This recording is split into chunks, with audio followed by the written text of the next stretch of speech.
adalah darah kotor wanita yang datang setiap bulan. Kemudian nifas, wanita yang haid dan nifas itu, kalau masa nifasnya itu dia keluar darah sesuai waktunya, maka dia tidak perlu mengqadha sholat. Akan tetapi kalau kemarin ada kasus setelah 15 hari tidak keluar darah, kemudian dia tidak sholat, kemarin ada yang nanya juga, maka dianggap dia tidak nifas, maka itu adalah masa suci, maka dia harus mengqadha sholatnya.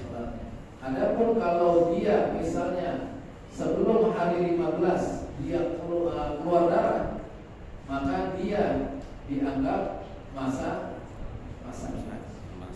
Masa nifas itu kurang lebih 60 hari.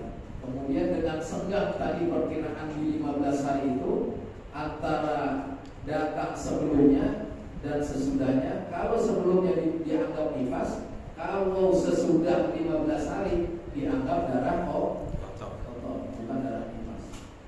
Baik, itu untuk dipahami oleh bapak-bapak dan ibu, karena bapak-bapak dan bapak-bapak itu yang punya.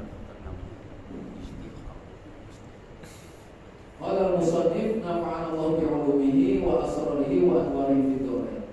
Wa khamisuha, dan yang kelima dari yang menyebabkan wajib mandi. Kemarin ada apa ya? Ingat insyaallah. Yang tiga bagi bapak-bapak atau laki-laki dan ibu-ibu. Yang tiga lagi khusus bagi wanita. Wa khamisuha al-wiladah. Yang kelima yang mewajibkan mandi itu adalah darah melahirkan, al-wiladah. Ai maksudnya walau li ahadit tau'amaini, kalaulah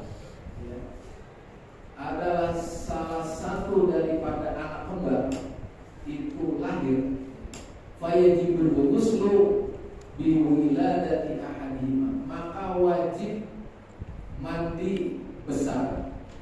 Ini mandi di sini adalah mandi besar. Bi wiladati ahadihima, disebabkan lahir salah satu daripada anak kembar yang dua tadi. Ini ceritanya langsung anak kembar, jadi nggak satu-satu lagi. Biar singkat saja kalau bahasanya. Mencontohkan dengan anak kembar. Kalau lahir salah satu dari antara dua anak kembar ini, itu udah wajib mandi sebenarnya. Wa yasihu qabla wiladatil akhar, dan mandinya tadi itu sah sebelum lahirnya yang berikutnya, berarti yang kedua. Jadi dia habis melahirin anak karena di dalamnya mungkin kembar, dia melahirin anak pertama. Kalaupun dia mandi itu wajib mandi. Tapi sekarang orang kalau melahirin kembar biasanya langsung diproses. Masalahnya lahir maksudnya. Kalau sekarang ibu-ibu lahir bareng kan? Ini satu diterusin biasanya satu. Ya, kalau zaman dulu kan susah Pak. Zaman dulu bisa satu dulu, ntar keluar berikutnya. Kalau dia mandi itu sah mandinya sebelum akhir yang kedua. Summa idza waladathu wajib al-ghuslu aidan. Kan tadi misalnya dia mandi Pak setelah lahir anak yang pertamanya. Kemudian summa idza waladathu, kemudian jika lahir yang kedua wajib al-ghuslu aidan, maka wajib mandi lagi. Gitu ya. Setelah yang kedua lahir karena tadi udah mandi, maka yang setelah yang kedua wajib mandi lagi. Tetap dia wajib mandi. Wa mithlul wiladati ilqa'ul 'alaqati wal mudghati, dan sama kedudukannya dengan kelahiran itu jika terjadi keguguran dengan terlontarnya biasanya gumpalan darah atau gumpalan daging. Ini ada yang masih darah kental gitu, ada yang menjadi daging. Itu termasuk dihitung sebagai melahirkan juga. Tapi dilihat dulu gumpalan darah tadi sama gumpalan daging yang keluar ini apa? Nanyanya ke siapa? Dokter. Hah? Dokter. Ya, bisa dokter apa? Anak. Dokter anak. Dokter ini Bidan. Iya, bidan. Ya, atau di fala budda min ikhbaril qawabil. Itu menjadi suatu hal yang mesti untuk mencari informasi kepada bidan. Kepada bidan. Qawabil ini bidan-bidan. Jadi dicari nih bidan. Karena bidan-bidan ya maksudnya nanti pilih satu lah kan. Bi anna kullam minhuma aslun adamiyyun. Dengan informasi bahwa yang dikeluarkan tadi dalam bentuk gumpalan darah atau gumpalan daging itu, keduanya itu adalah asal bentuk dari bayi anak manusia. Gitu.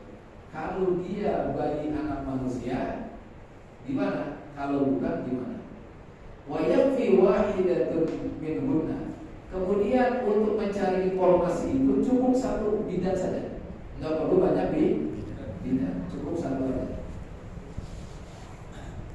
Fa yajibul ghuslu bil waladil jaffa. Ini beda lagi. Pokoknya tadi kalau sudah diketahui bahwa itu adalah janin atau bakal anak manusia, bayi ya. Bakal bayi, maka dia wajib mandi wilada. Karena dia keluar itu sama aja dengan wilada atau melahirkan. Fa yajibul ghuslu bil waladil jaffa. Dan wajib mandi bagi wanita yang melahirkan anaknya dalam kondisi kering. Maksudnya apa kering? Biasanya kalau lahir itu basah ya. Ketubannya. Ini pengalaman. Ini biasanya basah. Ada darahnya juga, ada apa tuh? Kayak ketuban dan macam-macam ya. Basah. Ini ada yang kering Pak, ngelahirin.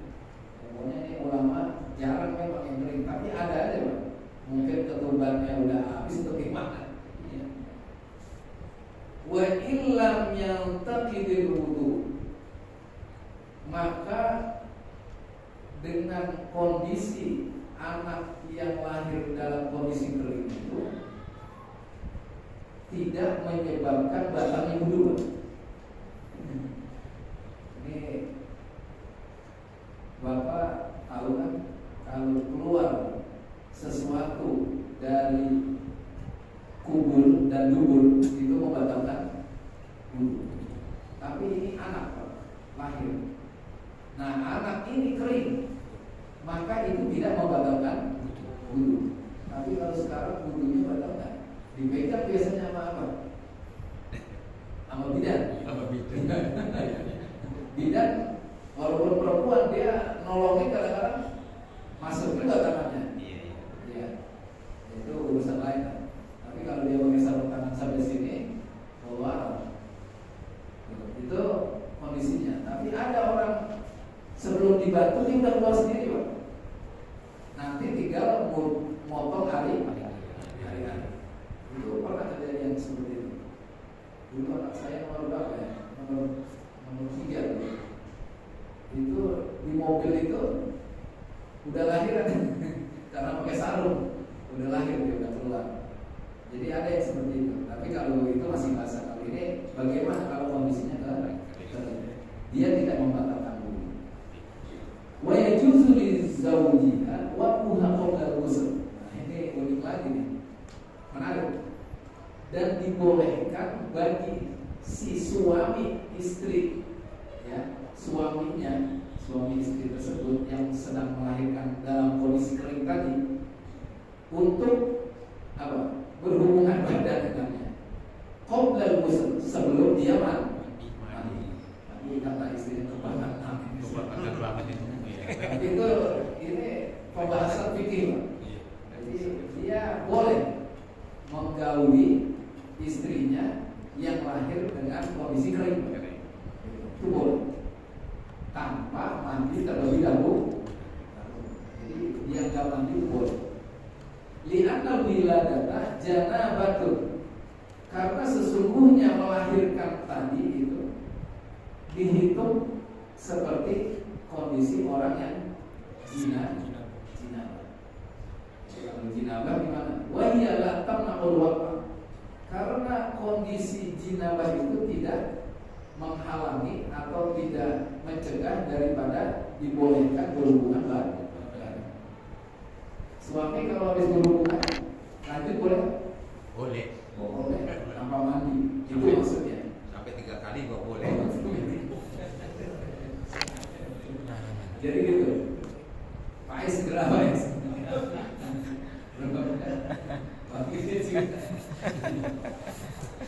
Amal mashubatu bil balal. Adapun jika melahirkan bayi dalam kondisi basah, tadi kan kering ya ceritanya. Sekarang kalau dia melahirkan bayinya itu dalam kondisi kering, fala yajuzu wad'uha ba'daha hatta taghtasil, maka tidak boleh bagi sang suami untuk berhubungan badan, ya, menggaulinya sampai masuk setelah melahirkan bayi yang basah tersebut, hatta taghtasila, hingga si istri mandi terlebih dahulu, mandi besar, itu mandi wiladah. Berikutnya wa yabtulu shaumuha bil waladil jafi sawa'un kana laha nifasun aw la. Puasa orang kalau hamil boleh puasa apa? Boleh. Kasapuan. Kalau nggak ada pertimbangan lain, malah kalau ada pertimbangan lain, kalau dikhawatirkan bayinya, ya, kalau dikhawatirkan ibunya, dia nggak perlu mengkodok dan membayar fidyah. Tapi bukan membayar fidyah, kodoknya wajib betul. Tapi kalau dia berkaitan dengan bayinya, khawatir dengan bayinya, dia wajib mengkodok dan membayar fidyah. Puasanya wanita yang melahirkan dengan bayi kondisi kering itu tidak batal dengan melahirkan anak yang kondisinya kering. Sawa'un kana laha nifasun aw la, apakah kondisi si wanita yang melahirkan tadi ada nifas padanya atau di darah nifas. Li'anna zatal wiladati mubtilatun lahu, karena sesungguhnya semata-mata akibat melahirkan itu membatalkan bagi puasanya, wa illam yujad ma'aha nifasun, dan jika tidak terdapat menyertainya nifas. Bikhilafi ma law alqat ba'dul waladi fa innahu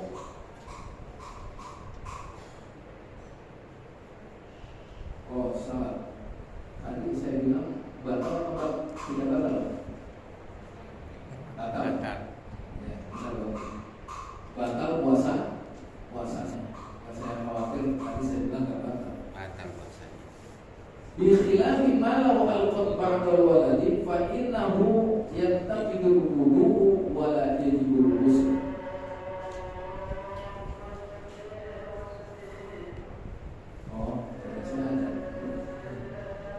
Ini berbeda dengan seandainya terjadi keguguran, Pak.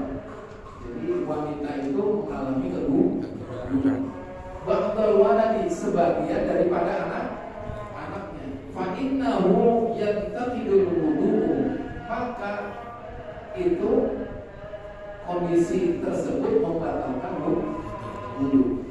Wala yajibul ghusl, tapi tidak mewajibkan dia mandi. Jadi kalau terjadi anaknya yang pertama misalnya atau yang kedua keguguran, maka dengan keguguran itu tetap membatalkan wudu, atau anaknya cuma satu misalnya, itu tidak wajib mandi, tetapi wudunya tetap batal. Wa kadzalau kharaja ba'duhu tsumma raja'a. Demikian juga kalau terjadi ini anak udah keluar, apa namanya, kemudian dia balik lagi, ini udah keluar nongol, balik lagi, itu hukumnya sama. Jadi dia tidak wajib mandi, tetapi membatalkan wudu karena dianggap belum mandi. Ini memang yang paham ibu-ibu aja, tapi namanya saya nggak tahu. Itu namanya anak nyundul atau bukan? Anak nyundul. Kalau nyundul itu lain lagi. Lain. Anak baru berapa tahun udah ngomong lagi. Oh itu ya. Pasti. Baik, itu permasalahan tentang melahirkan. Wasa disuha. Dan yang keenam, dari perkara yang mewajibkan orang untuk mandi adalah kematian, al-maut.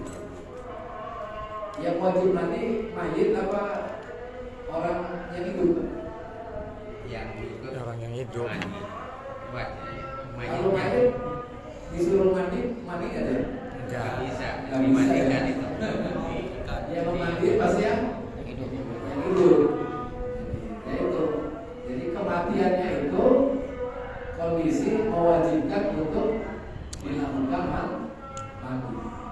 Al-mautu li muslimin ghairi syahidin, yaitu kematian bagi seorang muslim mewajibkan dia mandi selama kondisinya bukan mati syahid. Kalau mati syahid beda kondisinya. Pokoknya orang meninggal ini mau dia orang Islam baik, mau jelek, pokoknya gitu. Jelek dalam arti amaliyah. Pokoknya dia pernah meyakini dan bersyahadat, apalagi pernah sholat, walaupun masih itu wajib dimandikan. Amal kafiru fala yajibu ghusluhu. Adapun orang yang kafir maka tidak wajib memandikan. Bal yajuzu, akan tetapi boleh saja kita memandikan, tapi kita tidak wajib untuk memandikan. Kan kalau sesama muslim fardu kifayah. Kalau nggak ada yang mandiin, itu dosa satu kampung. Kalau udah ada Bang Faiz yang mandiin, ya udah selesai. Pakai nggak perlu turun tangan. Terima kasih Ustaz. Wa amma syahidu fala yajibu ghusluhu bal yahrumu. Akan tetapi orang yang mati syahid tidak wajib memandikannya, akan tetapi bahkan hukumnya menjadi haram memandikan. Jadi, orang syahid itu haram untuk dimandikan. Kenapa? Liqaulihi alaihi salamu fihi, sebagaimana sabda Rasulullah sallallahu alaihi wasallam bagi mereka, la tuqsiruhu, berkata kepada para sahabat, janganlah engkau memandikan mereka orang yang mati syahid. Fa inna kulla jurhin yafuhu miskan, karena sesungguhnya tiap luka, kan kalau orang mati syahid pasti apa? Kena pedang, kena peluru, ya kita tahu jatuh dari kuda, luka, kalau kena bom dan sebagainya. Kalau kena bom, harus ya. Itu lukanya tersebut akan mengeluarkan bau harum, miskan, seperti baunya kasturi, buah minyak kasturi ya, minyak kasturi. Yaumul qiyamah, pada hari Iya, Pak. Iya. Di dunia aja Pak, itu harum baunya. Bahkan jasadnya itu orang yang mati syahid masih tetap. Contoh di pemakaman yang Pak Ade pernah umroh, pernah umroh kemarin, ziarah nggak ke Bukit, Iya. Badar, Iya. tempat-tempat Abu Baki jarang, karena yang di Badar itu kalau dia lagi hujan katanya tuh air itu bisa naik, banjir itu pada nongol. Benar, iya. Jadi kalau tapi jarang terjadinya. Itu mati syahid dia hidup, ya Pak, bukan hidup apa? Masih utuh badannya. Terus bau wangi. Itu hanya orang-orang yang bisa.